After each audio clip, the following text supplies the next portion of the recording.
aussi ont été des colonisateurs. Je défie n'importe qui de me dire, de me trouver un B, un D d'origine algérienne, même arabe, même si ce n'est pas kabyle arabe. Mais il n'y en a pas, ça n'existe pas. Pourquoi? Parce que la politique coloniale des Turcs, dans tous les pays qu'ils ont occupés, il n'y a pas qu'ici, était réservée strictement aux ressortissants d'origine turque. Un Espagnol qui se convertissait à l'islam pouvait monter de grade et devenir général ou devenir pacha ou bey, etc. Un Slave, la même chose. Il pouvait obtenir le grade le plus haut dans l'Empire ottoman. Mais un Arabe, un Berbère, n'a pas cette possibilité. Et mieux que ça, celui qui est le Kourougli, qui est issu d'un Turc et d'une femme indigène, n'a pas les mêmes droits que celui qui est né d'une femme et d'un homme turc. Donc, les Turcs ont exercé une sorte de colonisation, et il y a plusieurs sortes de colonisation. Il y a la colonisation de peuplement, comme a fait la France, et il y a la colonisation d'exploitation économique, comme les Anglais l'ont fait dans l'Inde, et il y a la colonisation aussi uniquement financière, comme l'ont fait les Turcs. Les Turcs sont venus uniquement pour prendre de l'argent au Khalaq. Ça fait 3 siècles, ils sont restés 3 siècles ici. On ne peut pas me dire qu'est-ce qu'ils ont laissé comme monument, qu'est-ce qu'ils ont laissé comme école, qu'est-ce qu'ils ont laissé comme civilisation autre que celle qui existait. Nous avons perdu 3 siècles dans la culture islamique, je dirais. Même pas en tout cas berbéro-islamique.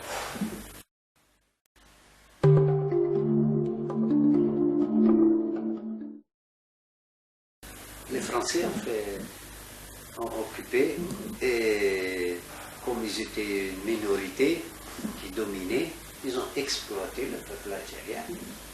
Et comme le peuple algérien a hérité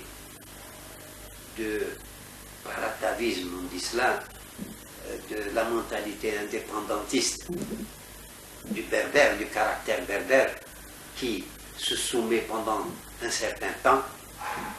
Ça peut être 10 ans, ça peut être 20, ça peut être 50, mais il arrive toujours un moment où il se soulève, quelles que soient les circonstances.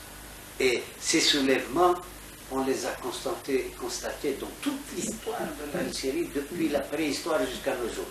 On a toujours vu le berbère se soulever, ne pas admettre le joug de la servitude. Ils se sont levés, et il y a eu plusieurs manières de lutte.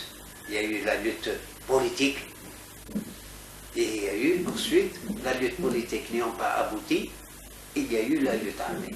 Bon, la lutte armée, c'est les conséquences de l'atmosphère et de la mentalité du peuple algérien qui est arrivé à un certain point où il fallait prendre les armes pour se soustraire au joug du colonialisme. Donc il y avait une atmosphère internationale qui permettait au peuple opprimé, au peuple sous colonisation, de sortir de leur situation.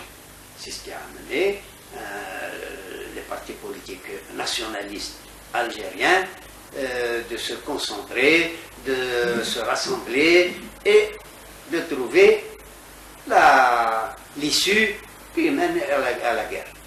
Et parmi, je citais quand même quelques-uns, parmi nos grands leaders de cette guerre d'indépendance, il ne faut pas oublier Aben Ramdan. Pourquoi je cite Aben Ramdan?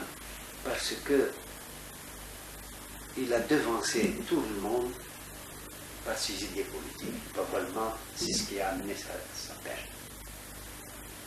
Aben Ramdan, contrairement aux autres, a voulu associer tout le peuple algérien, quelles que soient leurs opinions, leurs conditions sociales, à la lutte de libération.